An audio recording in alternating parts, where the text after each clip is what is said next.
principios y valores como eje trascendental y transversal a muchos de los tópicos que abordamos durante este tiempo.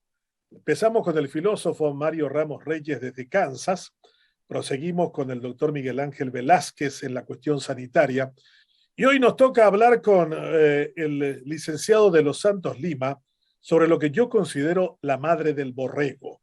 Casi siempre nos preguntamos los paraguayos por qué tenemos confusiones en términos de qué es un principio, qué es un valor, por qué vivimos en un ambiente en donde los antivalores dominan y en donde año tras año, como esta semana, Transparencia Internacional nos dijo que éramos uno de los países más corruptos de Sudamérica y a nadie le sacudió el tema.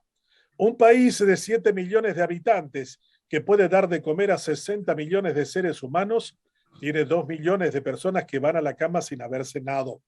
Un país que ha perdido 2 años en pandemia, que ya venía muy mal en materia educativa, que estaba en los últimos lugares en el mundo, ahora se enfrenta ante esto, que significa 2 años perdidos en materia de educación. Y cuando uno habla de ese concepto, de lo que significa preparar, crear, construir la generación del futuro, nos debemos preguntar qué es lo que anda mal en materia educativa en nuestro país y por qué, fundamentalmente, y más que todo esas dos cosas, cómo podemos mejorar lo que realmente nos impide elevarnos hacia territorios del desarrollo mucho más amplio que los que tenemos. El licenciado de los Santos Lima, que va a ser el ponente en esta mañana, ha publicado varios libros: Inteligencia Espiritual, una vida de unidad y consentido, Educar para la trascendencia, Educar para salvar la patria. Miren el concepto desafiante que tiene este título. Y la logoterapia, un camino a recorrer. Casi siempre los paraguayos repetimos que la educación es importante, pero sin embargo dejamos que todo eso lo haga el Estado, que no considera a la educación un valor público, sino simplemente uno de los tantos compromisos que tiene. Nuestra Constitución habla de una inversión mínima del 20% en educación desde el año 2023, y nuestros legisladores, ni tampoco ningún presidente, ha podido hacer el cálculo de ese 20% del presupuesto, que tendría que ser ahora 2.800 millones de dólares y no supera 1.100 millones. Ni en eso somos buenos, en sacar el porcentaje para que la ley del presupuesto se adecue a la Constitución paraguaya. Hay tanto que hablar sobre este tema y doy la bienvenida al licenciado de los Santos Lima, que tiene muchas ideas para despertarnos acerca de este gran compromiso que es hacer que la educación se convierta en un principio y en un valor. Es un gran gusto saludarlo. Bienvenido a Univerano 2022, licenciado de los Santos Lima. Buenos días, doctor. Muchísimas gracias por esta invitación. Buen día a la radio y teleaudiencia. La verdad que es un honor formar parte de este desafío y de este programa, que con gusto lo acepté ya hace unos días atrás. Sobre todo porque me gusta este contexto cultural, intelectual que va gestando Benjamín con su modo de ser, ¿no? Y de querer involucrar a otros intelectuales de nuestro medio. Y se va gestando como una especie de usina intelectual, Benjamín. Y eso es algo atrapante, a pesar de que muchos quizás no lo vean de esa forma, ¿no? Bien, quiero ir directamente al tema sobre el cual se habla, y yo, preparándome un poco, dije, bueno, voy a distinguirlo en 3 momentos. Una parte es relatos emergentes o algunas situaciones que se ha dado en un modo macro, mundial, que ha afectado directamente después la convivencia humana y por ende a la educación. Posteriormente quiero ir a fondo en cuanto a nuestra realidad paraguaya, analizar 7 de 50 posibles problemas, pero cosas que se vincula a nuestra realidad cultural, a nuestra realidad más profunda, digamos, ¿no? Después, algunas propuestas, ¿no? Por dónde caminar, cómo también tener una mirada hacia adelante en cuanto a lo que implica una educación. Y por último, este diálogo abierto que ofrece el programa mismo. Bien, eventos que han sacudido y han hecho grandes cambios, ¿no? Hay un evento, quiero hablar de 5 eventos en los últimos 33 años que se han dado y que han producido cambios. Para terminar con la pandemia, el último gran evento. Primero ha sido la caída del muro de Berlín, ¿no? En eso con Benjamín coincidimos, que ahí se da un quiebre en la historia en Occidente, ¿no? Porque es la imagen nada más de lo que era la caída de una ideología. Aquellos que hemos transcurrido la vida antes de esa caída del muro de Berlín, porque hoy día ya estamos hablando de 33 años, hemos visto cambios, ¿no? Porque anterior a eso teníamos en Occidente conceptos de ideología, ¿no? ¿Qué es lo que ocurre con eso? Ocurre que las ideologías de algún modo se han tergiversado, ¿no? Ya no se distingue más quién es derecha, quién es izquierda, o sea, se ha hecho una mezcolanza, y eso es una consecuencia que después ha generado también cambio en el ámbito educativo, ¿no? Es decir, el hecho de no tener quizás a veces ciertos principios sobre el cual se pueda sostener la vida de una persona, la vida de una familia, de una comunidad, de una sociedad, de un Estado. Otro gran cambio, y este sí que fue una especie de tsunami, la introducción del Internet, en los años 90, 94, 95, que irrumpe con mucha fuerza, ¿no? Y que hasta hoy esa energía lo vemos y cada vez hay una transformación más rápida a raíz de eso. Fíjense que cuando nosotros estudiamos en Occidente, estudiamos la historia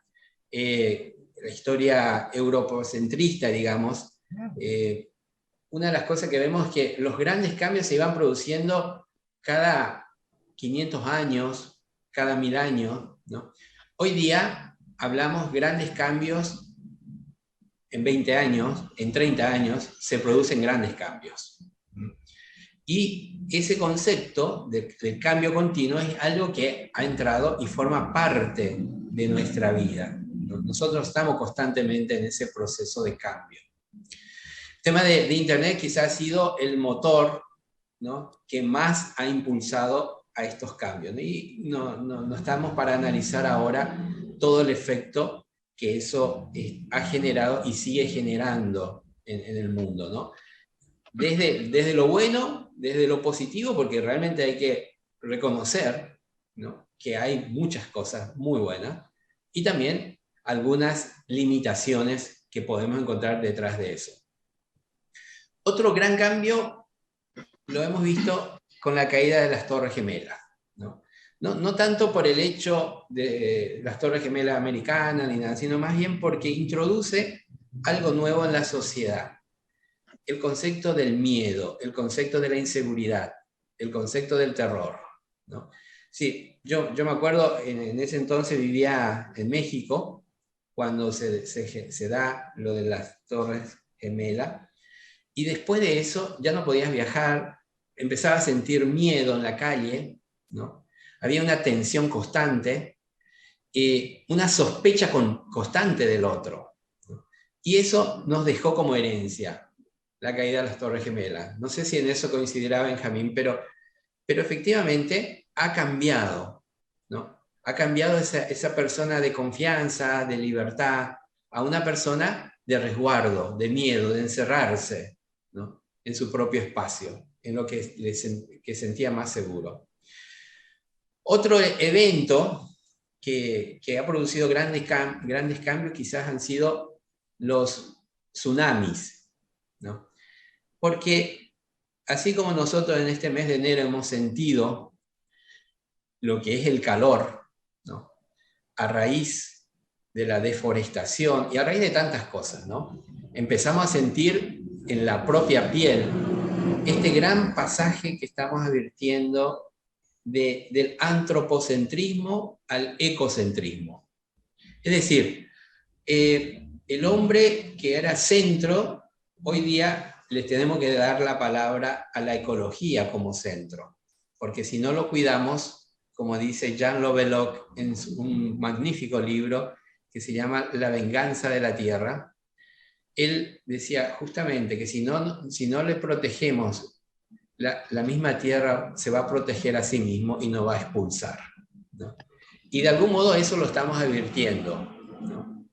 Estos cambios climáticos y que afecta después a la educación. O sea, si nosotros no le damos importancia, vamos a desaparecer, inclusive como humanidad, ¿no? Aunque suene muy apocalíptico, ¿no?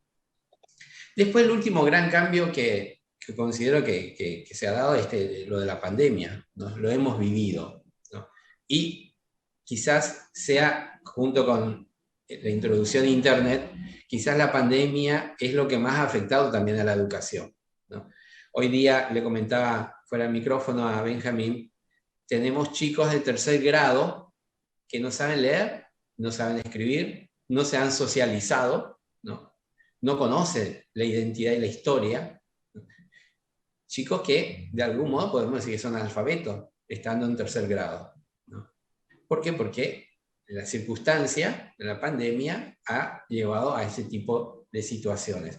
Ahora, si lo planteo es porque tenemos que plantearnos profundamente, ¿no? Profundamente, porque estamos hablando de generaciones de niños, de jóvenes, que no van a tener herramientas básicas, ¿no? Si uno no aprendió bien números y letras en los 3 primeros años de la primaria, va a tener las consecuencias como lo tenemos los paraguayos, ¿no? Las consecuencias de no saber escribir, ¿no?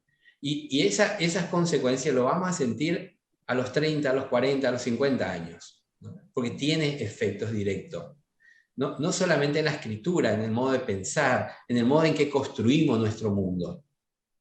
Bien, esto un poco en cuanto a eventos del pasado. Eventos, digamos, ¿y cuáles son estos grandes cambios que yo percibo a raíz de esto, ¿no? Nos estamos pasando de la era de la imprenta a la era de la informática, ¿no? Y eso es evidente, ¿no? La era como planteaba en algún momento Benjamín en una conferencia que hizo, no sé si en Ecuador, en Perú, por allá, decía, este paso de Gutenberg a Bill Gates, ¿no? De la imprenta que generó grandes transformaciones en su tiempo, ¿no? A la informática que genera grandes transformaciones en todos los órdenes, ¿no? Desde el lenguaje, el gusto, valores, principios, la forma de comunicarse, muchísimas cosas, ¿no?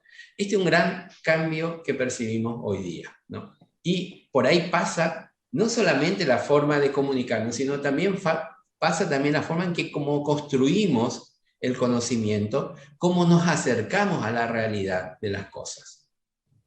Otro gran cambio que percibo de esto que ya mencioné, este paso del antropocentrismo al bioecocentrismo. Es decir, estamos en un periodo de transición y nuestra generación es la generación de la transición, ¿sí? Nosotros tenemos el gran desafío de elegir aquellas cosas que queremos que perduren en el tiempo, que como un puente, de algún modo, que tenemos que hacer pasar de esa época de la modernidad a la época posmoderna, como le llamaron muchos, o la época digital. Tenemos que elegir aquellas cosas que digamos, esto sí vale la pena, pasarlo de un lugar a otro, ¿no? Y ahí, este hombre, digamos, este ántropo, ¿no? Este hombre que está confundido, ¿no? Como decía Nietzsche, ya hace 150, 130, 150 años atrás, ¿no? Este hombre que, como un náufrago, ¿no? Que no sabe para dónde ir. Nos encontramos con esa mirada de Nietzsche, ¿no? Somos como una especie de náufrago que todavía tenemos que encontrarle una dirección a lo que queremos hacer. Y el biocentrismo, la ecología como centro, tenemos que empezar a hacer caso a lo que pasa. Si no, fácilmente, así como con estos tsunamis, fácilmente nos van a expedir la Tierra es como un sacudón nada más que se va a dar contra la humanidad. El tercer gran cambio que yo percibo es este paso, acá nos cuesta a los paraguayos en esto que voy a decir, pero en otras sociedades ya ha avanzado mucho. El paso del machismo al protagonismo femenino, ¿no? En muchos países se habla, ¿no? El siglo XXI, el siglo de las mujeres, ¿no? Y las mujeres no solamente entendido como una realidad biológica. Las mujeres en cuanto a concepto social, forma de pensar, forma de vincularse, ¿no? Las características psicológicas de la mujer que de algún modo genera otra forma de vivir en la sociedad, ¿no?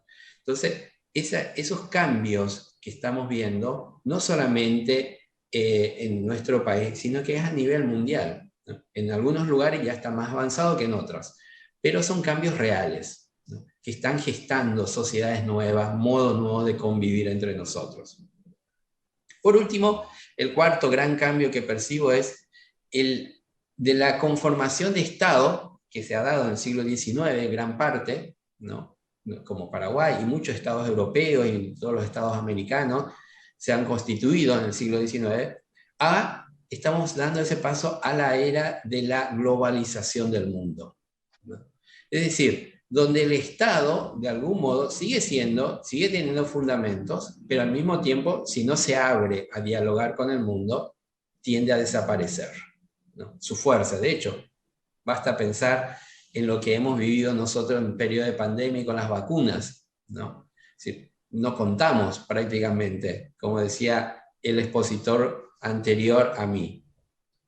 Es decir, hay una realidad, y la realidad que tenemos que empezar a ir más allá de esa mirada de isla que tenemos muchas veces los paraguayos. Sí, tenemos que conquistar una mirada más mundial, más global. Pero para conquistar esa mirada es necesario salir de este mundo tan aislado que hemos construido los paraguayos, ¿no? Tenemos que hacer experiencia afuera. Le decía a Benjamín, tenemos que dar, Benjamín, una mirada mundial de las cosas, ¿no? Porque la realidad no termina en Paraguay. La realidad existe también en muchos otros países del mundo. ¿Y cómo hacemos para conquistar esa mirada? No solamente desde el libro, también enviando gente en otros países.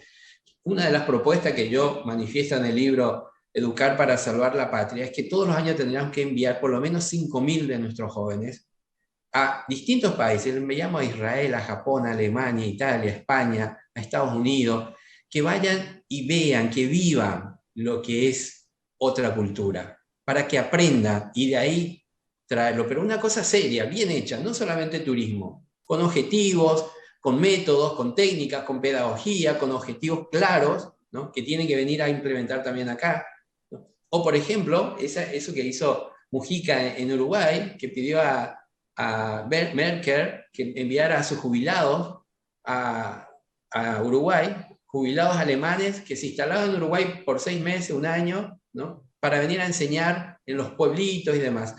Cosas así se puede hacer, y estas personas y estos estados te lo van a hacer el favor, ¿no? Que vengan y en esa interculturalidad se va a ir gestando cambios y transformaciones rápidas, ¿no? En nuestra sociedad. O sea, hoy día, antes se hablaba de la educación en un proyecto de 10, 15, 20 años. Hoy día, a raíz de las herramientas que tenemos, podemos hablar de una transformación en 5 años, ¿no? En 5 años nosotros podemos rehacer la patria, ¿no? Pero teniendo en cuenta estas cuestiones. Bien, 7 de 50 problemas posibles. Yo cuando me puse a hacer un listado de los problemas que tenemos en Paraguay, y puse 50, llegué a 50 problemas que afectan directamente a lo que hacía. Dije, no, pero no me voy a poner a hablar de 50 problemas. Entonces elegí 7. 7 que lo elegí pensando que podrían ser centrales. El primer problema que tenemos es el problema del lenguaje. Decía Wittgenstein, ¿no? Este filósofo austriaco, ¿no? Lo que yo soy capaz de comunicar es lo que existe para mí. Es decir, lo que yo soy capaz de expresar en lenguaje, ese es mi mundo, ¿no? Y cuando te hablan de que el paraguayo maneja 400 palabras, su mundo se limita a 400 palabras. Esa es una realidad. Y no solamente 400, sino también no sabe incluso si esas palabras son el guaraní o son el español. Y ese es un drama. ¿Por qué es un drama? O sea, es un drama porque tiene que ver con una crisis de identidad, tiene que ver con la dificultad, la autoestima, ¿no? Cosas de fondo, tiene que ver con la capacidad de poder vincularnos con el otro, tiene que ver con la incapacidad, digámosle así, de la riqueza, de transmitir riqueza interior. Es un problema, el problema del lenguaje, porque es un problema de identidad, ¿no? Y yo no culpo, y no culpo para nada al tema del bilingüismo, al contrario, pero sí tenemos que replantear cómo seguir adelante con el bilingüismo.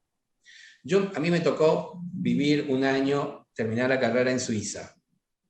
En Suiza conocí una vez un niño de 11 años, y hablaba muy bien los 4 idiomas. No improvisaba, hablaba bien, 4 idiomas.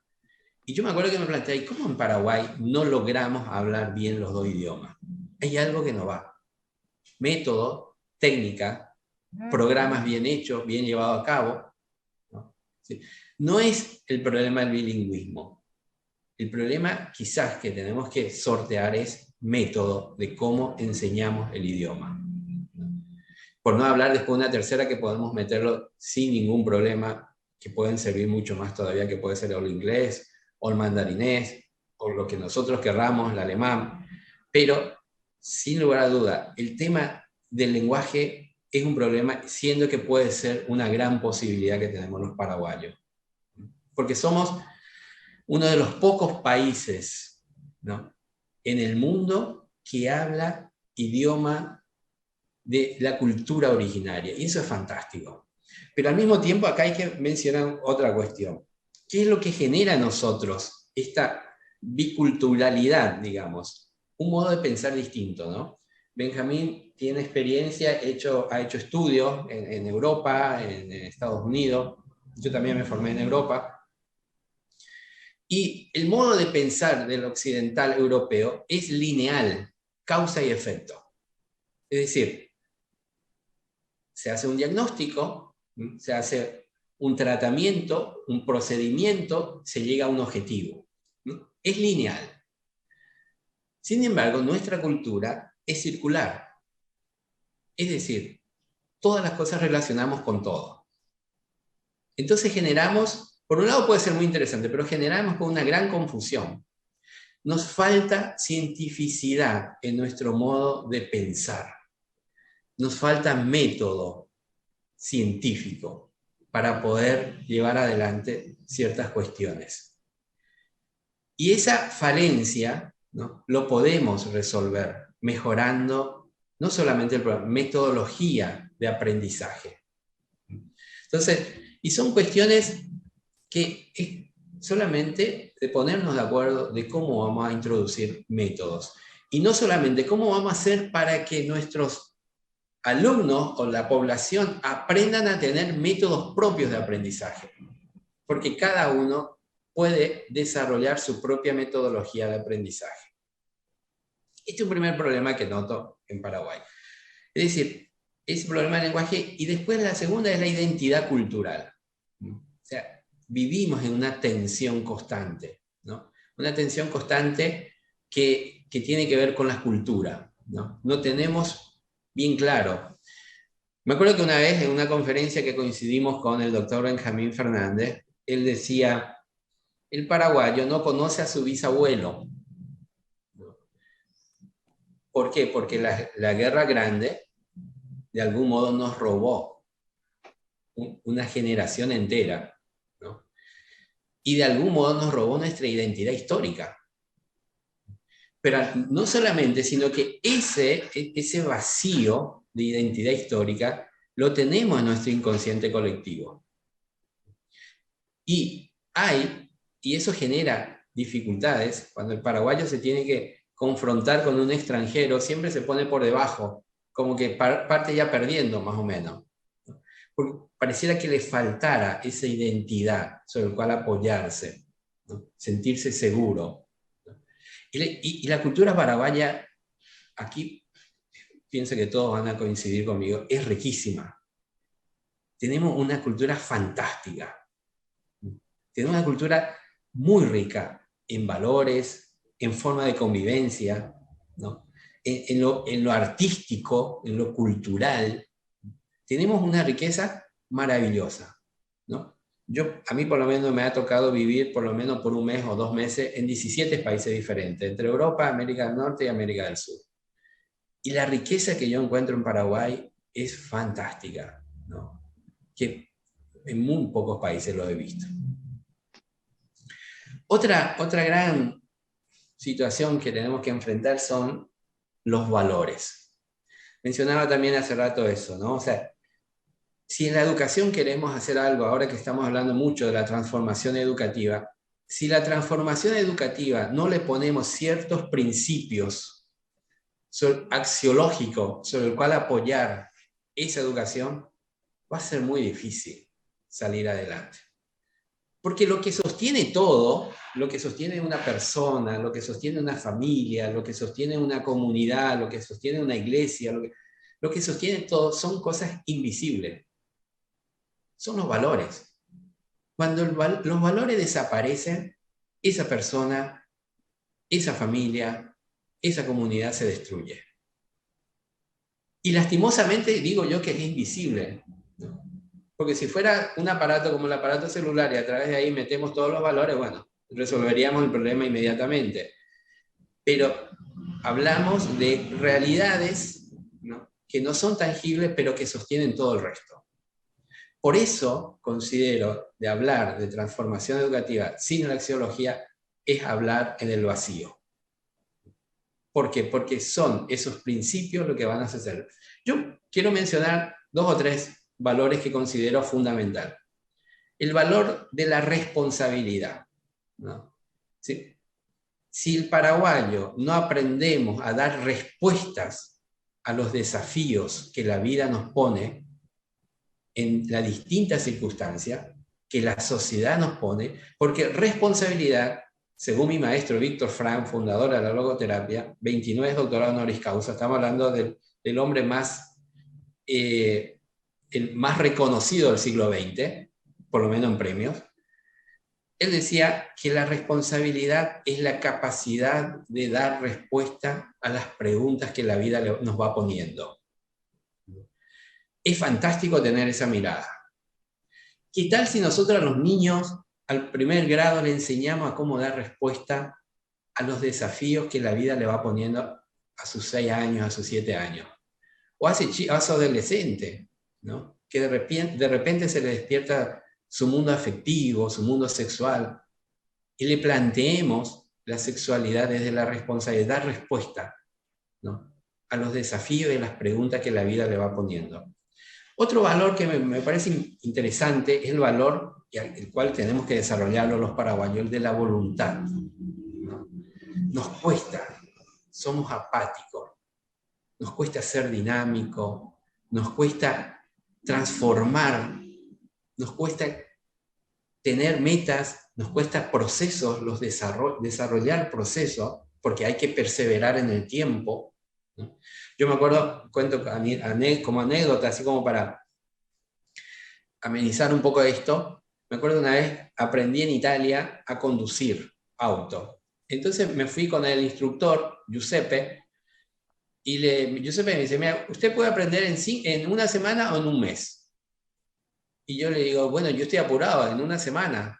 Bueno, me hizo hacer el curso en una semana, llegué al último día y le digo, mira, Giuseppe, la verdad que no me siento seguro, ¿no? Y Giuseppe se mata de carcajada y me dice, claro, dice, pasa que el conocimiento necesita reposar en uno para sentirse seguro después del conocimiento adquirido, ¿no?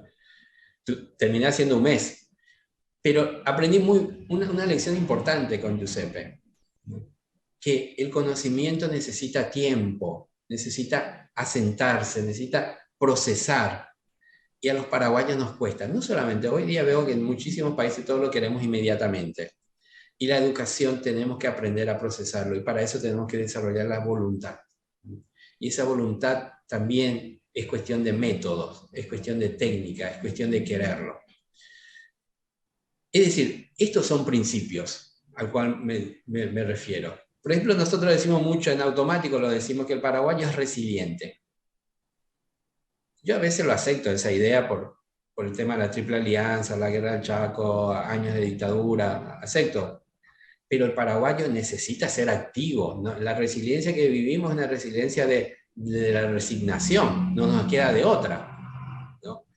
El pueblo judío, y uno de los libros que acaba de mencionar Benjamín Fernández, lo que publiqué en Logoterapia, Un camino a recorrer, ahí yo hago una comparación entre el genocidio, ¿no? El holocausto del pueblo judío y el holocausto del pueblo paraguayo. 5 años duraron ambos. Segunda Guerra Mundial, Triple Alianza.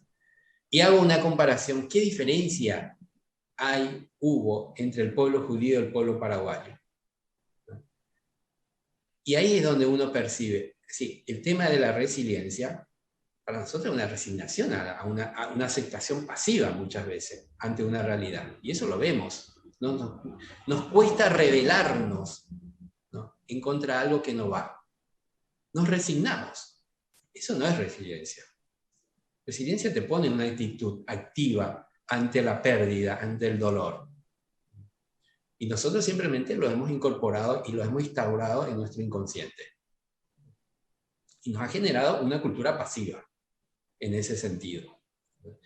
Bien, otro problema que noto es el problema del destino o del sentido, ¿no? Eso lo plantea también Benjamín por ahí en algún libro suyo, ¿no? El tema del destino. El paraguayo vive en el día a día, en su economía, en las cosas que va haciendo, vive en el día a día, ¿no? Y nosotros tenemos que aprender de los occidentales, causas y efectos, lineal. Tenemos que tener objetivos, tenemos que aprender a tener metas, ¿no? Proyectarnos y saber cómo vamos a llegar a esos objetivos.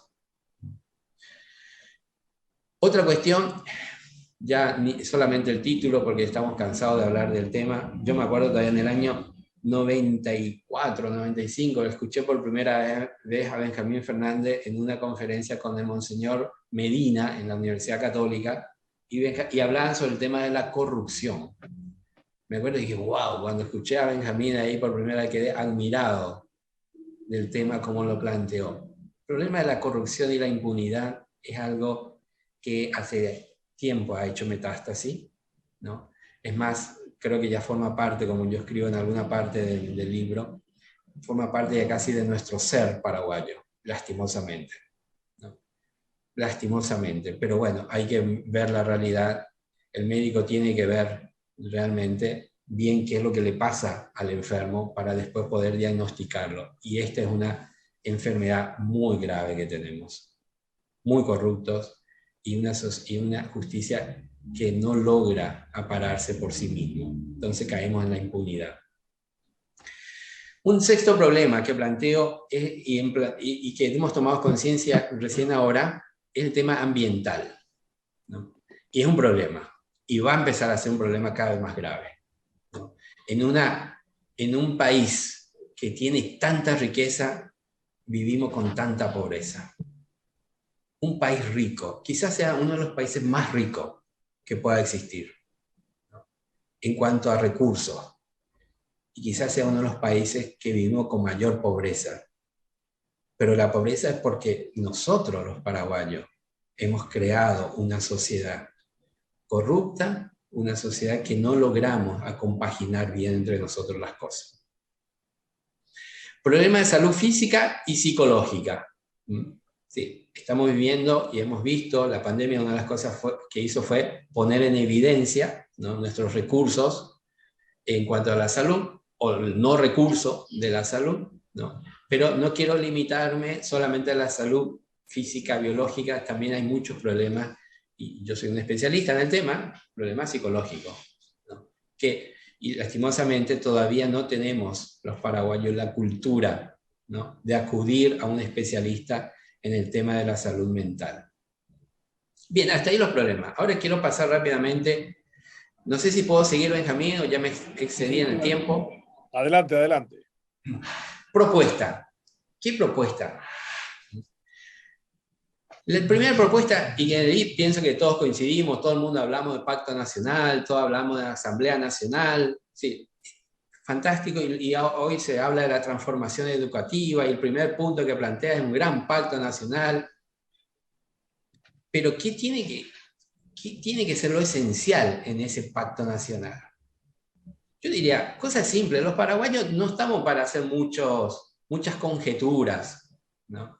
Cosas simples. Elijamos 5 valores, 5 principios sobre los que queremos apoyar nuestra forma de convivencia. ¿Qué es eso? Patriotismo, ¿no?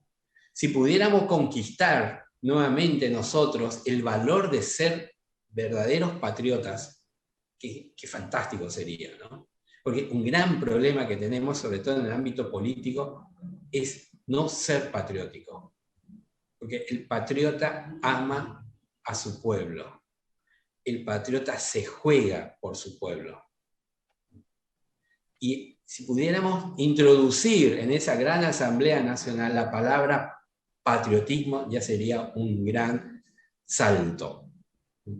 Estos valores que acabo de mencionar, responsabilidad, voluntad, ¿no?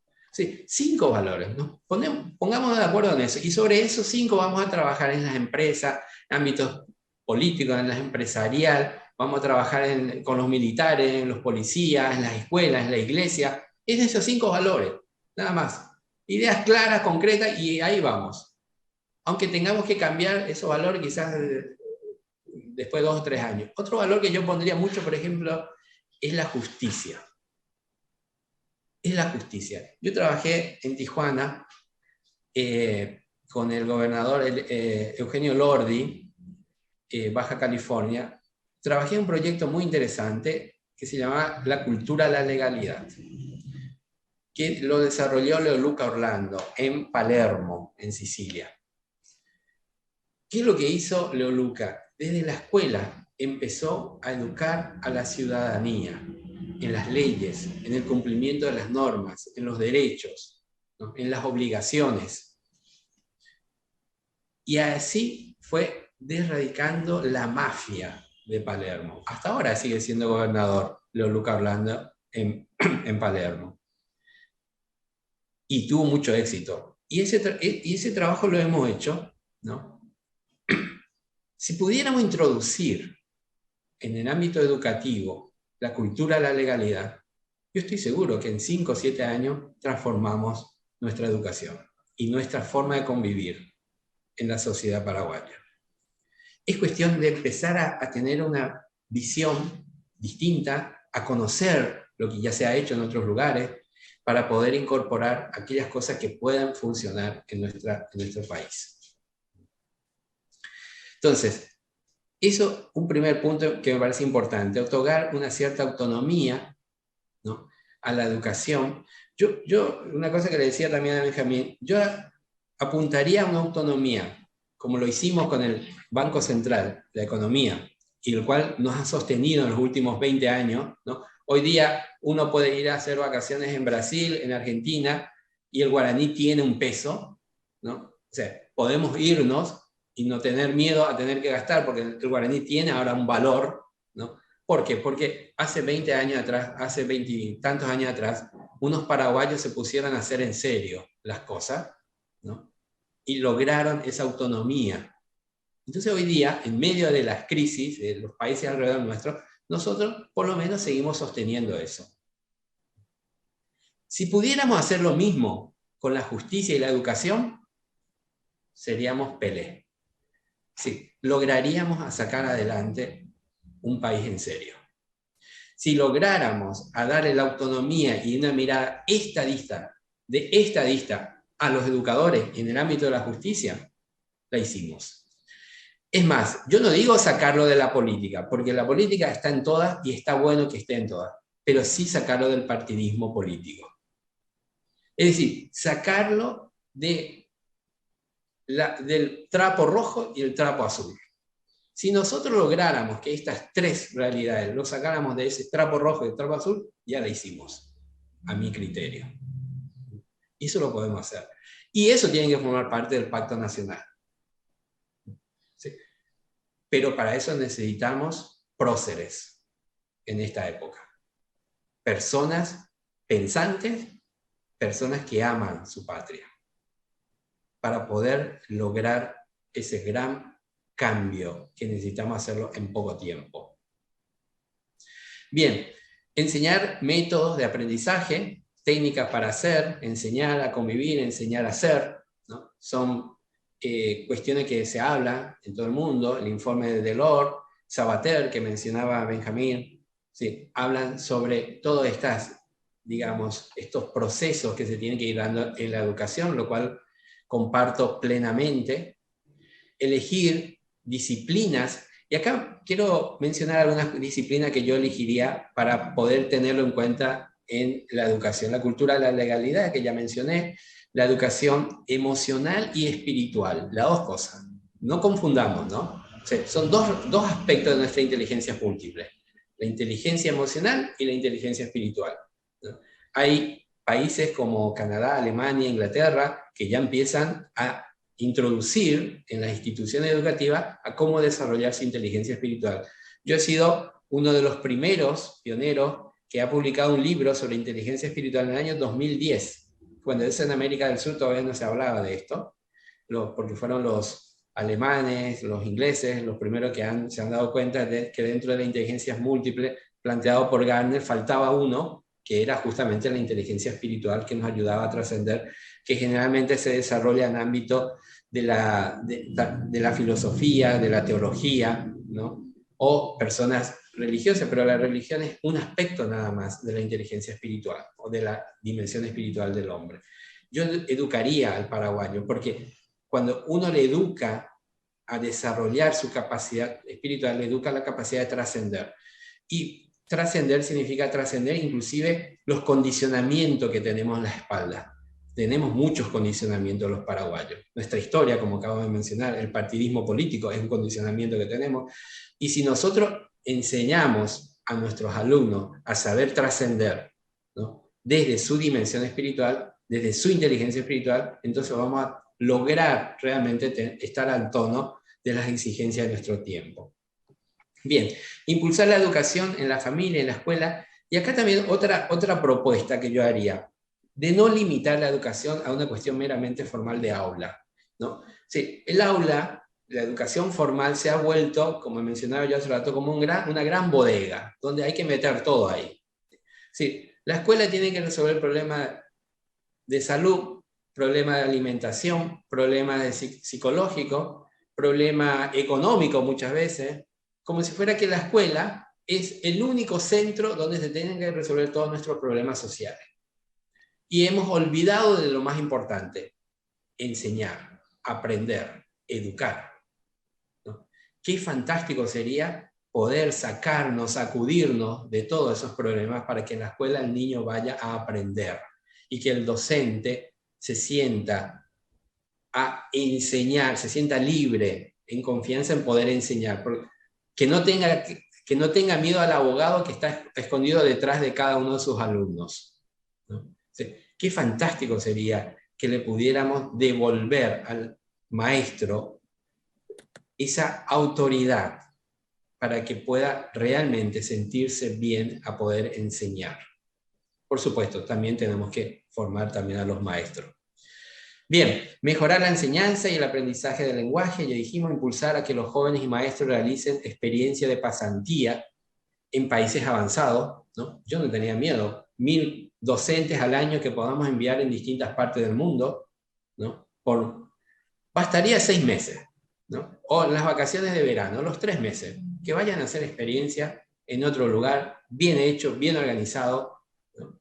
Que puedan hacer una pasantía, que vean dónde está parado el mundo en cuanto al conocimiento, a la enseñanza en nuestro tiempo. Y por último, una propuesta que también muchos ya lo han planteado: elevar el presupuesto o destinar a la educación por lo menos del 7 al 10% del PIB, ¿no? Sí, no podemos soñar en todo esto que estamos diciendo si no tenemos también un sustento económico, ¿no?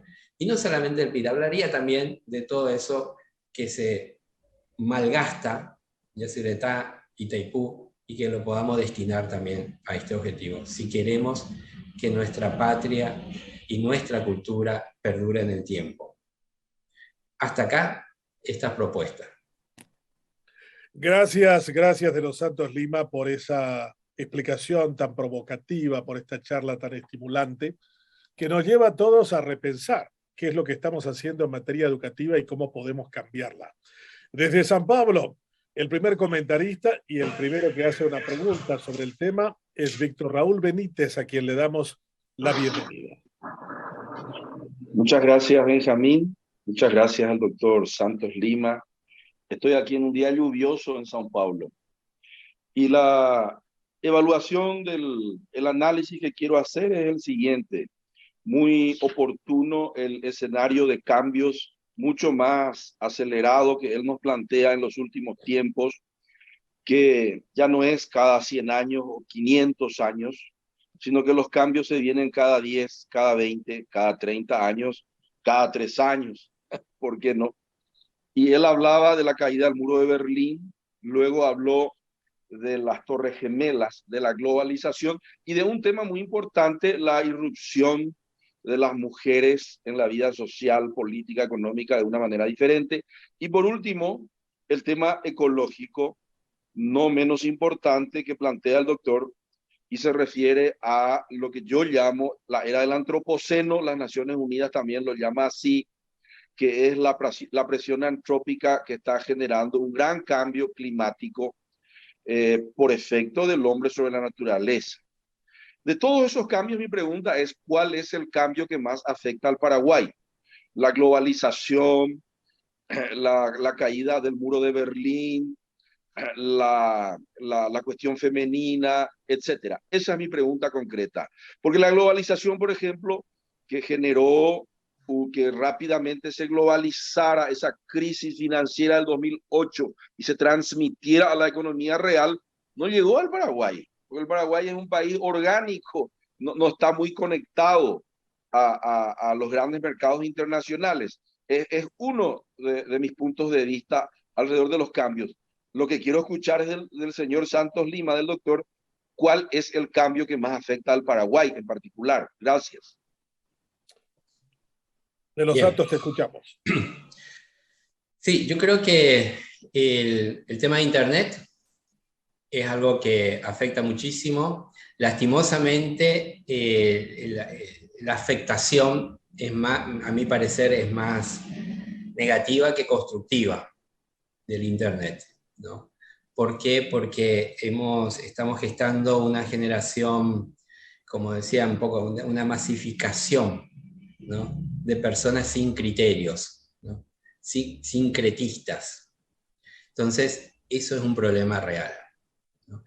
Es un problema real porque perdemos nuestra identidad, perdemos nuestros principios, perdemos nuestras proyecciones, perdemos nuestra cultura, ¿no?, al no tener criterios propios, ¿no? Y desde ese punto de vista, también después muchos otros efectos que está produciendo en el lenguaje, en la forma de comunicarnos, valores, etcétera, ¿no? Yo creo que el tema de Internet, de todas partes, pero en Paraguay particularmente, ha producido y está produciendo efectos muy complicados. Y al mismo tiempo, no tenemos una infraestructura a nivel de Estado, ¿no?, que nos pueda acompañar en la educación, y lo hemos visto, se ha desmantelado esa realidad durante la pandemia. O sea, hasta hoy no podemos realmente hacer algo bien hecho, pedagógico, metodológico en la educación, ¿no?, al no tener como Estado una infraestructura propia para llegar realmente a los alumnos de buena forma en la educación. Yo tengo un hijo en Córdoba, 10 años. El chico a los 10 años, y en esta pandemia le pusimos a la hermana mayor a acompañarla, y el chico aprendió, no diría mucho más, pero aprendió bastante más de lo que aprendía yendo a la clase, porque teníamos la posibilidad de ponerle a alguien que la acompañara, como una especie de tutor, ¿no? Pero también la forma como se han hecho las clases en otros lugares han sido mucho más eficientes, mucho más eficaces, ¿no? Y ha ayudado que realmente, en muchos casos, no se perdiera lo que implicaba el aprendizaje, ¿no? En Paraguay no tenemos infraestructura y estos 2 años podemos hablarlo como pérdida. Ignacio Núñez, del Aerópago Cordillerano, está también con nosotros, él es filósofo, y ha habido varias referencias a clásicos como Nietzsche, como Wittgenstein, que decía que el límite de tu mundo es el límite de tu lenguaje. Esa era la expresión del gran filósofo austriaco. Hay una expresión dominante en la participación del licenciado de los Santos Lima que está rodeando mucho acerca de la cultura y de nuestra manera de ser de paraguayos, que es la abulia, que es una palabra que significa falta de voluntad o de energía para hacer algo o para moverse. Y los sinónimos de la palabra abulia son apatía, displicencia, impasibilidad, indiferencia, desinterés, desánimo, desgano y dejadez. ¿Cuánto de esto, Ignacio Núñez, tiene que ver con las cosas que escuchaste de la expresión desde los Santos Lima? Tu tiempo para el comentario y para la pregunta. Bienvenido desde Caacupé. Muy bien. Buen día, doctor. Buen día, doctor de los Santos. Un gusto de escucharle siempre. Yo quisiera iniciar con un pequeño texto que aparece en el proyecto pastoral de los obispos del Paraguay de la década de los 60. En el prólogo dice así, o al menos así casi textualmente. El paraguayo carga sobre sus espaldas las pesadas cargas de sus sueños y anhelos casi siempre frustrados. Por eso ha desarrollado la burla y la ironía como mecanismo de defensa y venganza contra sus verdugos. Decía algo así textualmente, haciendo alusión a que este pueblo que se predisponía para constituirse, digamos, de alguna manera en una potencia en la región, en el momento cuando iba a emerger hacia, digamos, un horizonte apoteótico, aparecen las guerras o siempre cuando se predispone a crecer, alguna u otra catástrofe aparece para oponer resistencia. Entonces, eso ha hecho, digamos, ha contribuido a construir esta manera de ser sin idiosincrasia del paraguayo para ser como es, ¿sí? Determinista, pesimista, en gran medida. Doctor, yo quisiera hablar sobre su texto, Educar para la Trascendencia, y quisiera partir con la idea de uno de mis grandes maestros, creo que es conocido usted, un gran tomista, un gran filósofo, Juan Ramón Cano Montañía. Fue mi profesor en Filosofía de la Educación, y él hacía esta sentencia con la cual yo estoy totalmente de acuerdo. El gran problema del sistema educativo y también de los partidos políticos es la ausencia de una antropología. ¿Qué tipo de hombre, qué tipo de ciudadano es el que queremos para nuestra sociedad? Y en ese sentido hay un gran problema, porque la educación paraguaya, el sistema educativo paraguayo está orientado hacia una educación técnica. Y básicamente vamos matando o hemos matado las humanidades.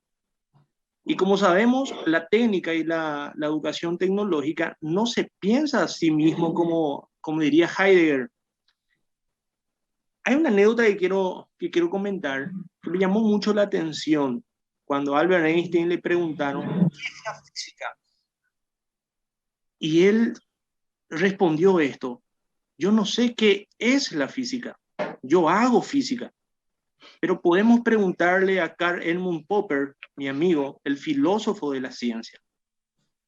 Entonces, doctor, estamos en un grave problema porque nuestro sistema educativo es estrictamente técnica y se le forma a nuestros futuros ciudadanos en función lo digo a no pensar, pero a ser una especie de esclavo del sistema en que entra en un mecanismo en que es totalmente técnico, produce, consume, y es lo que es, digamos, el hombre unidimensional de Marcuse.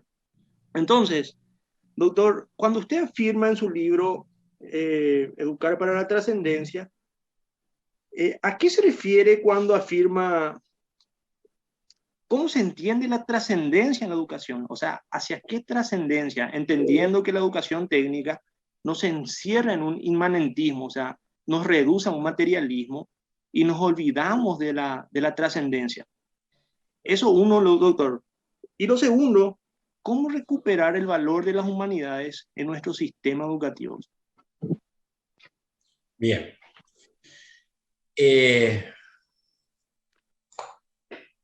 La primera cuestión, gracias por la pregunta, gracias por haber leído el libro, ya eso hay que agradecer hoy día.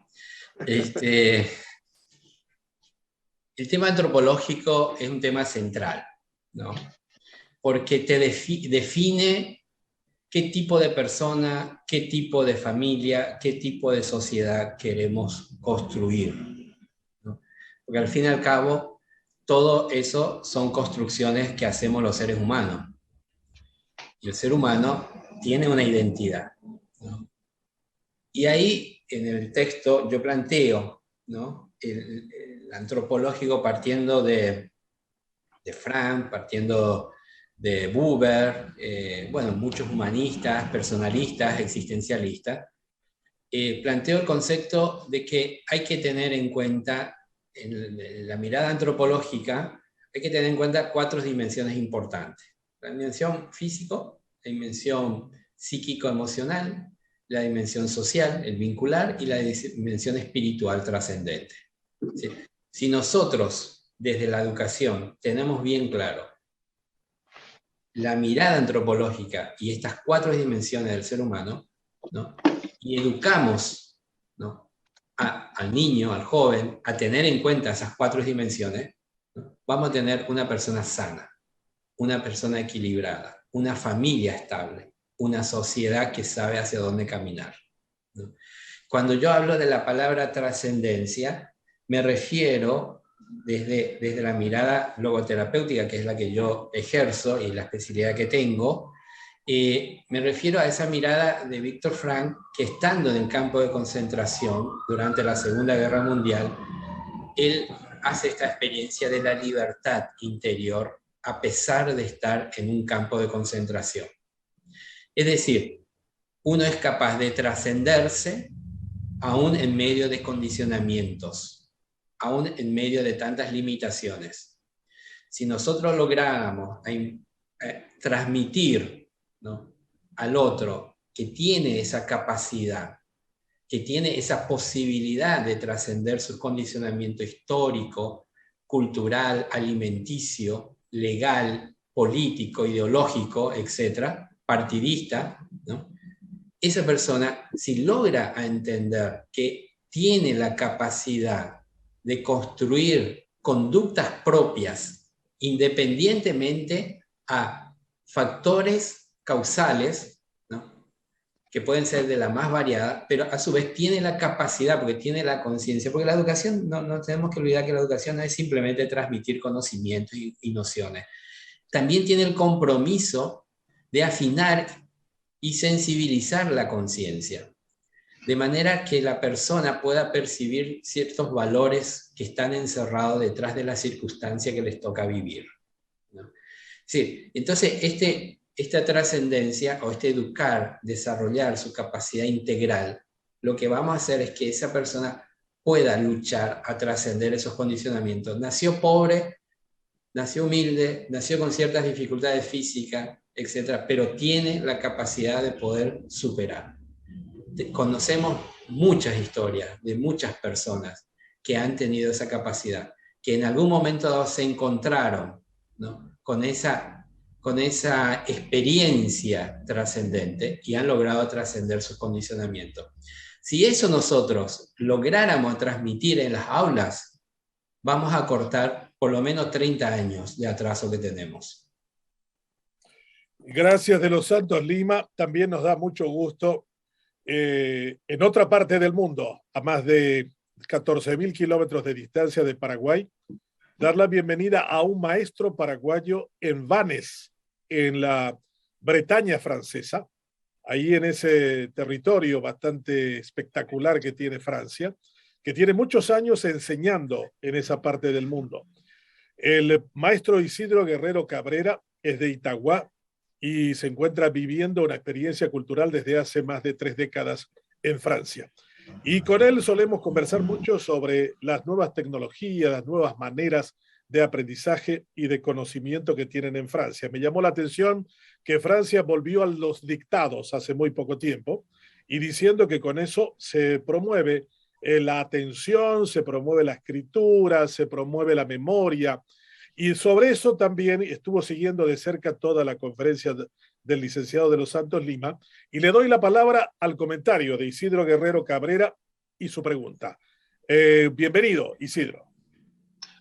Buenos días, señor Benjamín Fernández Abogado. Mis buenos días y enhorabuena al licenciado Santos de Lima.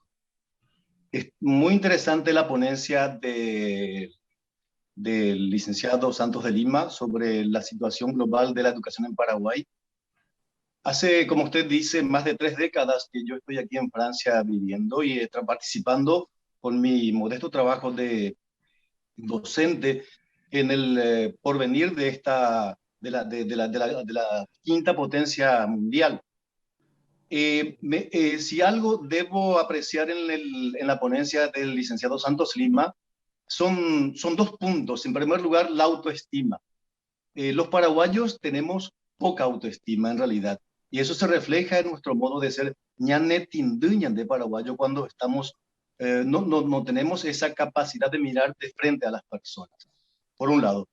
Y por otro lado, mi pregunta concreta es ¿qué método aplicar, qué camino o vía emprender, licenciado Santos Lima, para lograr un país en serio en 5 años? Porque vino un presidente, que me acuerdo, Guasmosi, que quería adelantar 50 años en 5 años. Claro, tal vez para él y su familia y su entorno, adelantó él 50 años en 5 años. Necesitamos de algo, o necesitamos de alguien para ese adelanto en 5 años, para ponernos, para actualizar el Paraguay en 5 años. Necesitamos de algo o de alguien. Necesitamos de quién o de quiénes.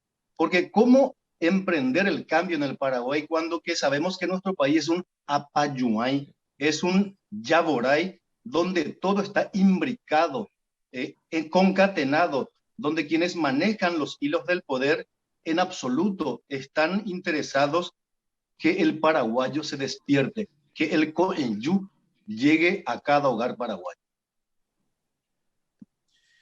Qué fantástico escuchar el guaraní desde Francia. Muy bien, muchas gracias. Yendo directamente a la pregunta, en 5 años, ¿algo o alguien? Yo creo que todo, ¿no? Necesitamos algo que sería un proyecto serio que abarque buena gestión, que abarque una administración real, económica, en que se pueda invertir y que abarque buenas decisiones. Las decisiones lo hacemos los seres humanos. Y ahí el segundo punto, alguien. ¿Sí? Referentes que nos transmita confianza, referentes que nos transmita coherencia, referentes que sepan hacia dónde encaminar el barco. Y no solamente una persona. Lastimosamente, el otro día, haciendo yo un comentario en Twitter de Benjamín, decía, tenemos una cultura muy verticalista que no nos habilita esa facultad de poder ser protagonista socialmente, porque dependemos siempre del cacique.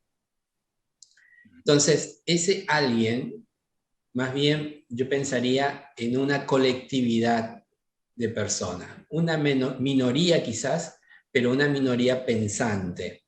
Otra cosa que yo decía a Benjamín, me gusta mucho el contexto que él genera, justamente acá con la presencia de Isidro se ve eso, que genera una especie de usina intelectual a su alrededor, ¿no? De personas pensantes. Y le decía, no tenemos que tener miedo a la palabra élite. Sí, que haya personas, alguienes, que se ponen a pensar juntos el país que queremos, ¿no? Entonces es un algo y un alguien. Entonces ahí decía, en 5 años, planteaba el profesor, ¿qué método aplicar? yo al final de mi ponencia había mencionado ocho propuestas, ¿no? Quizá algunas de ellas se pueden volver a repetir, ¿no? Un método es justamente elegir los valores, los principios sobre el cual queremos encaminar la educación, ¿no? Y ahí entra lo antropológico, lo social, lo familiar, etc. Proyectar a abrir nuestras fronteras, ¿no? Enviar a nuestros jóvenes a hacer experiencias fuera del país, ¿no? Sí, el solo hecho de ir a respirar, a conocer, a ver otras cosas, eso produce una cantidad enorme de aprendizaje, despierta, estimula metas, objetivos, sentido en la vida, ¿no? Y eso lo sabemos aquellos que nos hemos formado en otros países del mundo. Lograr que nuestros docentes, nuestros maestros se puedan capacitar, ¿no? Y una cosa que yo, haciendo un poco enganche con lo que decía Benjamín acerca de Francia, que está regresando a lo real, digamos, ¿no? Queriendo dejar de lado lo virtual quizás, que me parece fundamental, ¿no? Que logremos de algún modo a la existencia, como diría Heidegger, ¿no? El ser ahí, el ser que experimenta las cosas. Creo que un método de nuestra educación tiene que volverse otra vez existencial, es decir, hacer la experiencia real de lo tangible en cuanto al conocimiento, ¿no? Ese hecho de la pizarra y demás, que hoy día ya no se usan en otros lugares, sirve de algún modo, y eso quizá el profesor Isidro me va a poder avalar, sirve también para que el que va aprendiendo tenga tiempo para procesar, ¿no? Exacto. Sí, la lentitud de la existencia, la lentitud del hacer, ayuda a un buen procesamiento, y ese procesamiento hace que construye la persona, ¿no? Va más allá del simple conocimiento, sino que construye el ser de la persona. Por lo tanto, yo diría que hay métodos, y son métodos que simplemente hay que aplicarlo, ¿no? Ya están, hay que aplicarlo. El profesor de los Santos Lima en este tercer encuentro de Univerano, hablando sobre el tema de principios y valores y el gran problema que tenemos los paraguayos, que todavía no logramos entender el valor de la educación. Hay una cuestión sorprendente también sobre esto, licenciado de los Santos Lima, que es el hecho que cuando los paraguayos nos dimos cuenta que la educación era un valor trascendente en nuestras vidas, nos fue muy bien. Hay una carta maravillosa de Estigarribia a su madrina de guerra, en donde le dice de que realmente toda su obra en el campo de batalla, en los campos de Marte, como dirían los franceses, se daba en el territorio del conocimiento, porque todo lo que él era como general al frente del ejército paraguayo en campaña, se lo debía a su maestro, que era nada más y nada menos que Moisés Bertoni. Su madrina de guerra era su viuda. Él primero, antes de ser militar, fue perito agrícola en la Escuela Nacional de Agricultura, donde su maestro fue este suizo universal. Y pasó lo mismo también. Hay una historia maravillosa, este gran premio Nobel francés, en que le agradece a su maestro argelino, en donde le dice: yo no hubiera ganado el Nobel si no hubiera tenido a ese maestro que tomó la mano de ese niño pobre francés en Argelia para hacer realmente lo que pudo haber sido. O sea, los maestros eran realmente trascendentes e importantes en la historia de los pueblos. No sé si Marta Fernández se encuentra en Carolina del Sur. Le damos la bienvenida. Buenos días. Buenos días. ¿Pueden escucharme? Puedo escucharla, pero necesito verla, porque si esto está transmitido por televisión, tendría que agregarlo al video. ¿Puede hacerlo? Voy a ver un ratito. Bueno, mientras tanto les sigo contando de que uno de los grandes retos, indudablemente, profesor de los Santos Lima, era que cuando creímos en la educación a los paraguayos no fue bien. ¿Cómo es la educación en Estados Unidos? Usted es maestra en esa parte del mundo y usted se queja mucho de sus alumnos y se queja casi de las mismas cosas que tenemos en el Paraguay. ¿Cuáles son los grandes retos educativos y cuál es la pregunta a nuestro invitado de hoy de los Santos Lima? Buenos días, Marta. Buenos días, ¿cómo está? Buenos días de los Santos, buenos días a todos.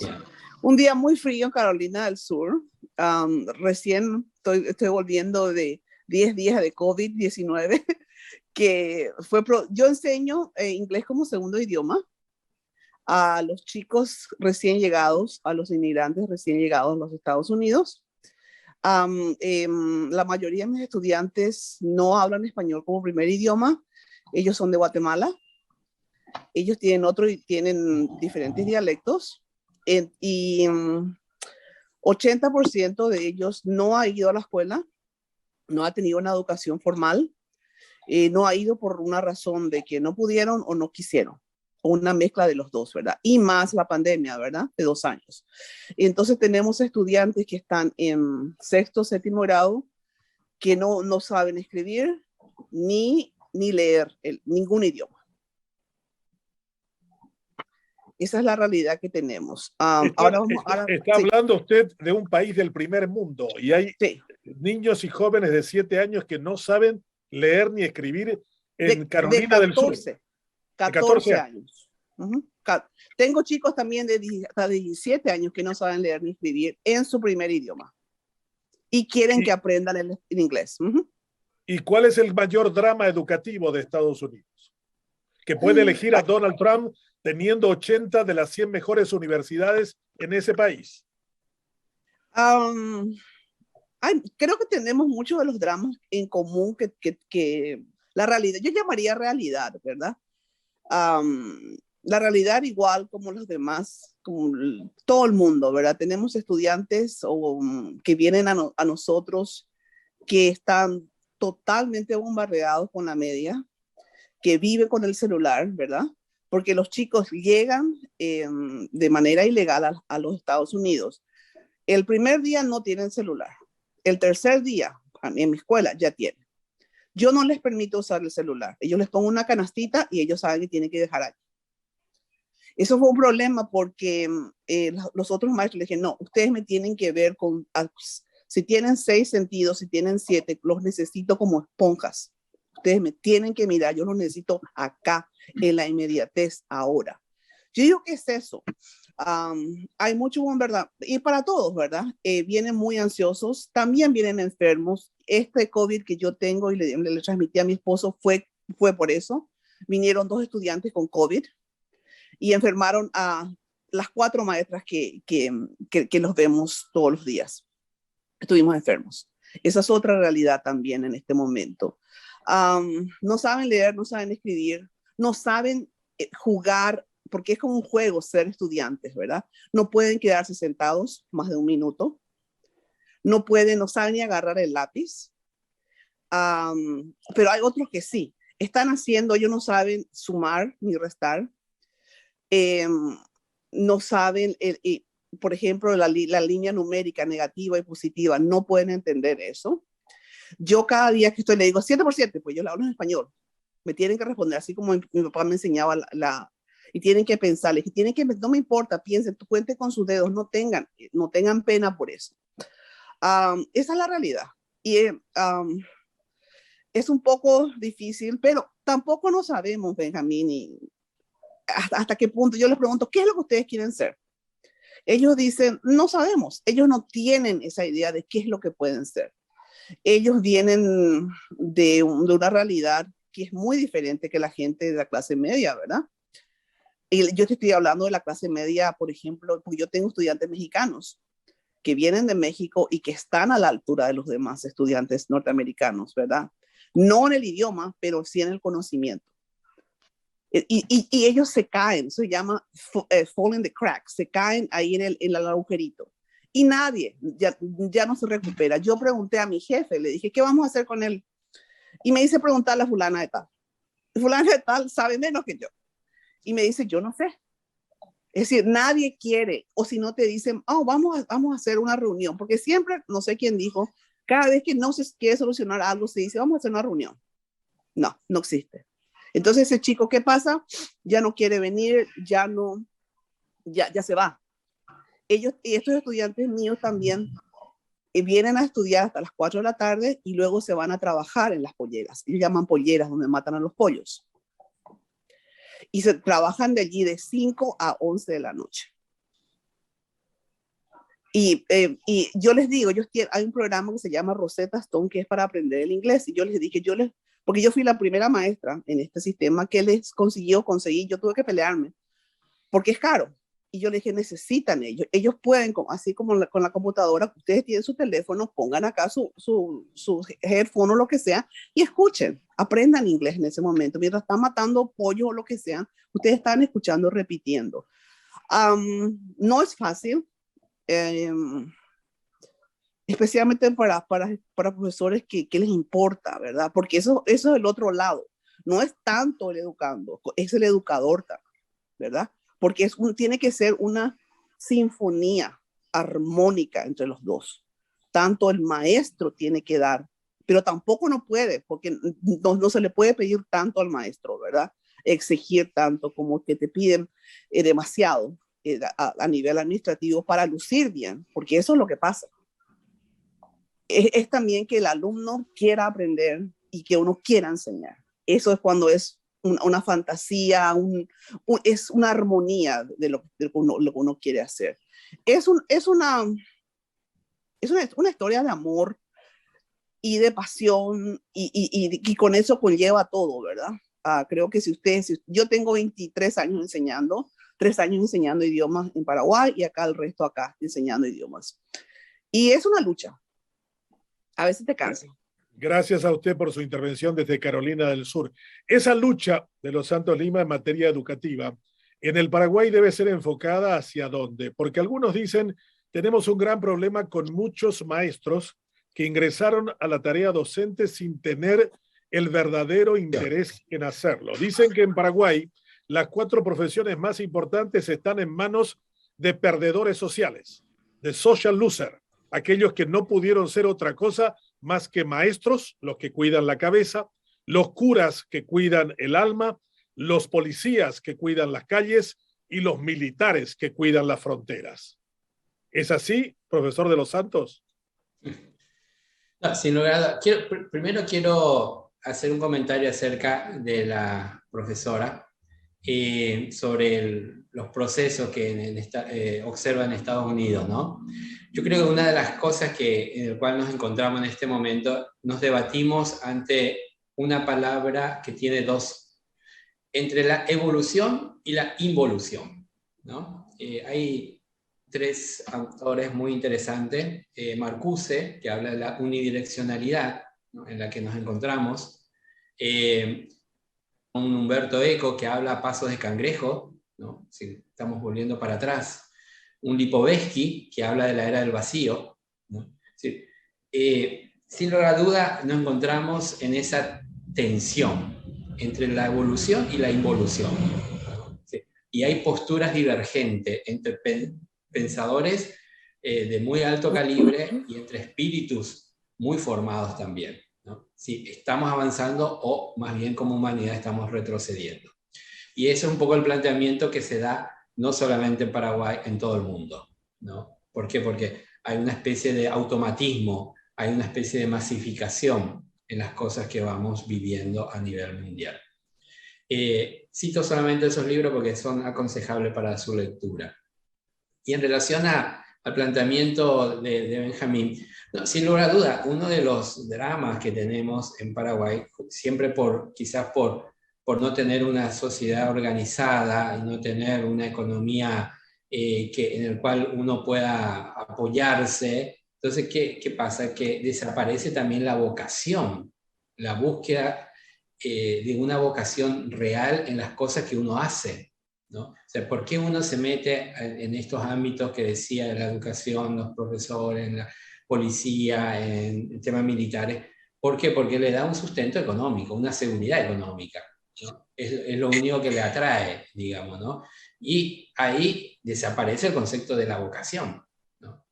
Y yo creo que eso son una de las realidades que tenemos que enfrentar, porque por ahí pasa nuestra identidad, pasa nuestra organización, pasa la sobrevivencia, ¿no?, de tantas cosas que realizamos en la vida. Entonces, sí, seguramente yo me muevo mucho en el ámbito de la salud y el ámbito de educación, y he visto también, sinceramente, tengo que hacer también mención, he visto muchos maestros, muchas personas en el área de educación que se juegan por sus alumnos, que quieren hacer bien las cosas, ¿no? Que tienen el deseo, pero lastimosamente no tiene el soporte económico, la estructura que pueda acompañar el trabajo que realizan, ¿no? Entonces terminan haciendo mal lo que tienen que hacer bien, ¿no? Porque no hay recursos o definido y hace que tengan que hacer de todo, ¿no? Y al final no hace bien ninguna de las cosas. Pero hay personas, ¿no? Basta que organicemos mejor nuestra estructura social, nuestra estructura económica, para que eso se vaya dando. De los Santos Lima hay muchos que dicen que también las escuelas deben recuperar su verdadero rol, que es el de enseñar. Hay maestros que se quejan mucho que tienen que hacer de psicólogo, de familias fracturadas, de situaciones en las que algunos de los padres tuvieron que viajar a España, a Argentina, a Estados Unidos y dejaron al cuidado el hijo de la abuela o de los tíos. Hay un problema también de alimentación. Dicen, ¿por qué la gente va a la escuela en el Paraguay para comer? Eso me imagino que pasará también en Estados Unidos. Yo me pregunto, ¿y qué pasa en los días en que no hay escuela? ¿No comen? ¿Cuál es el tema allí en ese momento? Y hay muchos que también dicen que los minerales en el cerebro son los que se han acumulado durante los primeros 5 años de la edad de cualquier niño y que cuando llega ya sin varios de esos minerales la cosa se vuelve complicada y difícil. Este tema de cómo lidiar con niños de familias fracturadas, divergentes y también mal alimentadas. ¿Qué presupone eso para la educación en el Paraguay? Sí, la verdad que ahí entramos ya en el hueso de nuestros problemas, ¿no? Sí, hay que reconocer, tenemos muchos alumnos en nuestros salones de clase que teniendo padres vivos, pero viven como huérfanos, ¿no? Sí, la figura del adulto, la figura del Estado, no existe, se ha perdido. Entonces, el chico tiene que sobrevivir, ¿no? Y lo que hacemos es darle una mínima garantía de sobrevivencia, ¿no? Eso es una realidad. Quizás no sea una realidad en la clase media alta, pero la gran parte de nuestra población nacional sufre esa realidad. Y es cierto, el tema de la alimentación es fundamental. Si uno ha perdido el proceso biológico, evolutivo normal de alimentación, de nutrición, de todas las cosas, en la primera etapa de la vida, ¿no? Es muy difícil posteriormente recuperar, ¿no? Porque son cosas que quedan estigmatizadas en el cuerpo, y no solamente en lo psicológico, porque Freud también, ya hace 100 años atrás nos recordaba, ¿no? Fue el primero que instala la importancia de los niños, la importancia de las etapas en los primeros 5 o 6 años de la vida de la persona, ¿no? Desde el punto de vista psicológico. Entonces, si nosotros no damos garantía a nuestros niños en esa etapa, va a ser muy difícil después lograr que esos puedan repuntar.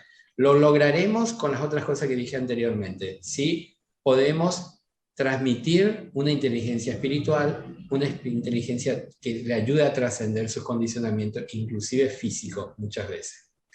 Y acá hay una cosa importante, me parece, ¿no? El tema, esto que decía, la alimentación, la inmigración, ¿no? O sea, lastimosamente estamos en una sociedad rota, ¿no? Una sociedad rota en cuanto a la familia, ¿no? En cuanto a la comunidad. Sí, hoy día nosotros que hemos vivido hace ya poco de años, nuestra infancia se daba en contexto familiar, se daba en contexto de comunidad, de barrios, de amigos, ¿no? Antes, si una persona, como un trapecista, yo digo, ¿no? Cuando una persona, hace 30, 40 años atrás, si ese trapecista caía, tenía una red de contención debajo. Tenía el tío, la tía, la prima, el abuelo. Había personas que contenían. Hoy día, ese mismo trapecista, si cae, cae, y no hay nadie debajo que le pueda acoger, ¿no? Y eso también es una realidad de una sociedad rota, ¿no? ¿Por qué? Porque esos niños, si caen, caen. Y caen en droga, caen en el alcohol, caen montones de adicciones que lastimosamente pululan por todas partes. Ignacio, con respecto al tema de la educación, ¿crees que filosóficamente es trascendente e importante como le asignamos o decimos y repetimos eso porque es una especie de mantra, que si decimos muchas veces educación, educación, educación, ¿alguna vez seremos educados? Una diatriba, doctor, respecto a lo que sostenían, a lo que se sostiene comúnmente, como que la educación va a salvar al pueblo. Yo no creo que la educación va a salvar al pueblo, porque la educación no es un fin en sí mismo, así mismo como la política o cualquier otro elemento de uso del hombre. Lo que yo creo, desde mi lectura y desde una perspectiva filosófica, es que las personas educadas van a generar, digamos, cambios y pueden ser o pueden llegar a ser protagonistas para salvar a la patria, como bien sostiene el doctor de los Santos Lima. Son las personas las protagonistas o los agentes de cambio. La famosa diatriba de que los hombres y las instituciones, los hombres pasan y las instituciones quedan. Y la verdad que no es tanto así, doctor, porque en el fondo, si hay instituciones como las que hay, es gracias a que hubo hombres como las que hubo. Entonces, la educación, doctor, sin duda es importante, es muy importante, pero los agentes de cambio son las personas. Por eso vuelvo a esta cuestión de las humanidades y de la antropología en la educación o en el sistema educativo y la necesidad de incluir más materias filosóficas o más filosofía en todas las materias, en todas las materias y en todas las carreras, la necesidad de meter más filosofía y humanidades. Porque, y voy a remitirme rápidamente a esta cuestión de cuando se le plantea a los miembros de la Escuela de Frankfurt, ¿qué se puede hacer para cambiar, para solucionar la era posmoderna, en el que ya nadie piensa, en el que ya nadie se cuestiona, ya nadie confía en la razón? Y lastimosamente no es una respuesta que uno pueda dar así de simple, ¿no? Como ir a una farmacia y tener la solución para esto. Y no es así. Lo que hay que hacer, doctor, o lo que propusieron ellos es hacer lo que la razón se olvidó de hacer. ¿Y qué es lo que hace la razón? Y criticar, doctor, cuestionar. Entonces, definitivamente la educación es el camino, pero por sobre todo los ciudadanos educados, las personas educadas que estén en los lugares de decisión importante para nuestro pueblo. Esa un poco sería mi apreciación, doctor. Muy bien, vamos hasta Francia. Isidro Guerrero Cabrera, con una última pregunta o algún tipo de comentario para nuestro invitado de hoy. Isidro Guerrero Cabrera, ¿se encuentra en línea? Sí, estoy en línea, Benjamín. No sé si me escuchan. Sí, lo escuchamos, pero no lo vemos. Ah, un ratito. Entonces, sí, hoy estoy de vuelta. Sí. ¿Alguna pregunta o comentario final?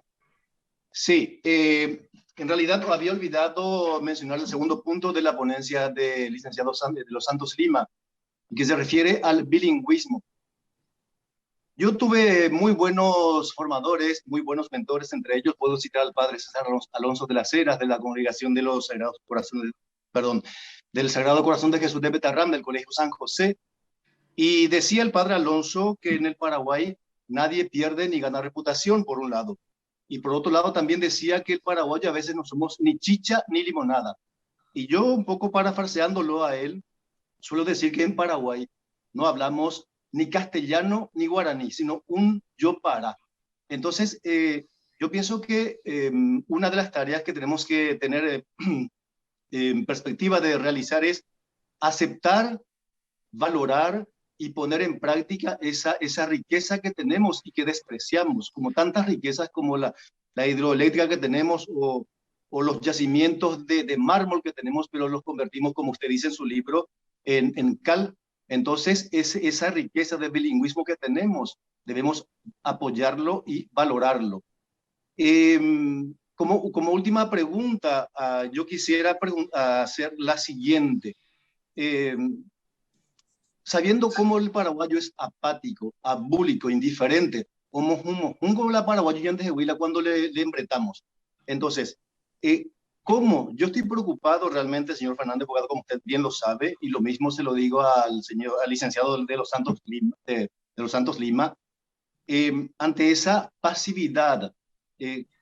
Yo quisiera que hubiera alguien que encabezara una gran revolución, una gran sublevación pacífica al estilo Gandhi en la India, para que podamos sacudirnos, como usted también pregona en su libro, a sacudirse, que yo tengo como libro de cabecera, entre los tantos libros que tengo, a sacudirnos de tanto viroreí, de tanto tecoca del paraguayo, para que podamos construir un Paraguay serio y que podamos entrar efectivamente en el concierto del resto de los países modernos, serios y que se preocupan por el desarrollo integral de sus habitantes.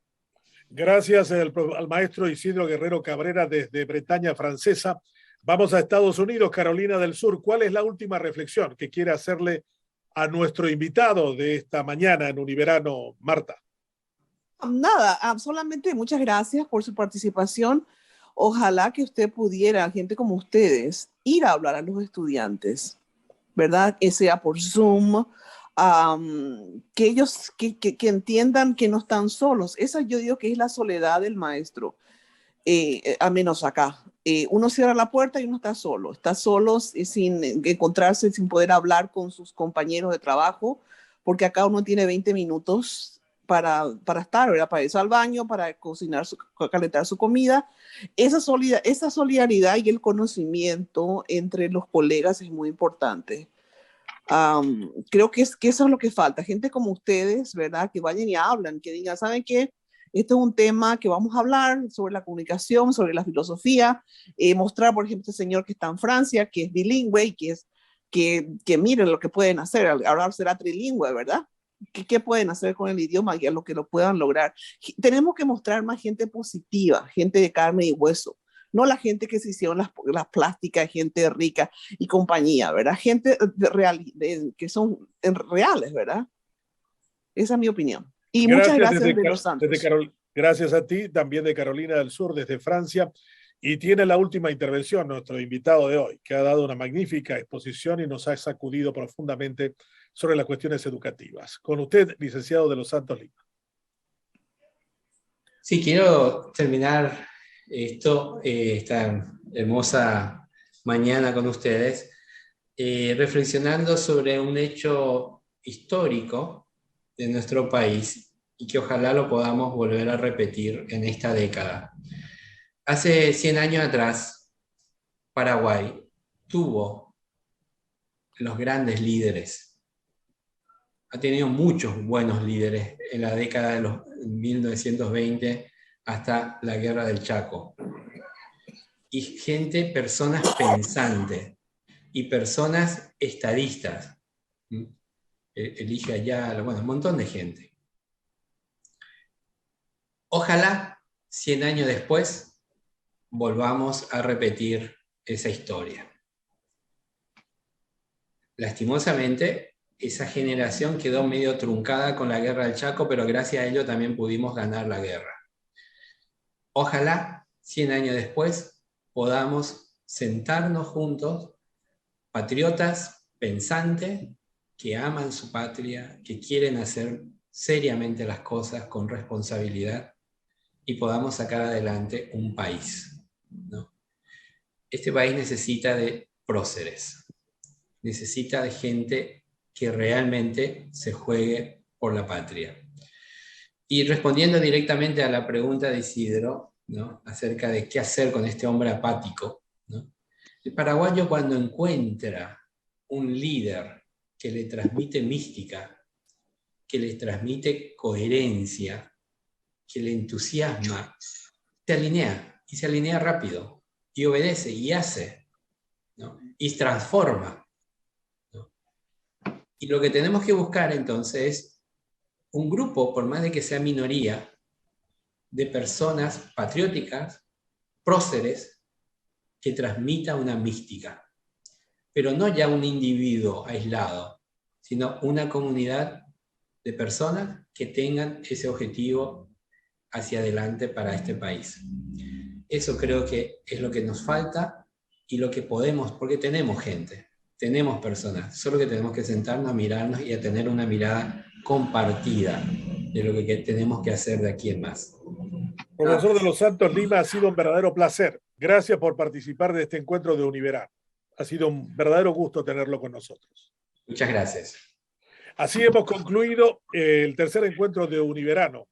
El próximo sábado estaremos de nuevo a las 10 de la mañana hablando con Ramón José Medina, un jurista y político venezolano, que nos explicará cómo un país tan rico como Venezuela, que tiene la mayor reserva petrolífera del mundo, ha llegado a ser un país tan subdesarrollado que ha expulsado a 5 millones de seres humanos, buscando una posibilidad de sobrevivir a lo que ha sido la gran pesadilla de Chávez desde 1999 hasta ahora. Eso será el próximo día sábado, 5 de febrero, en la culminación de Univerano. Gracias a cada uno de ustedes, a los que lo han seguido la transmisión a través de Radio Libre, 5 Días Televisión, el canal desde Ciudad del Este, que también se ha unido a nuestra transmisión para toda la República del Paraguay y para el mundo. Un verdadero gusto y hasta el próximo día sábado a las 10 de la mañana en el último encuentro de Univerano. Gracias a todos.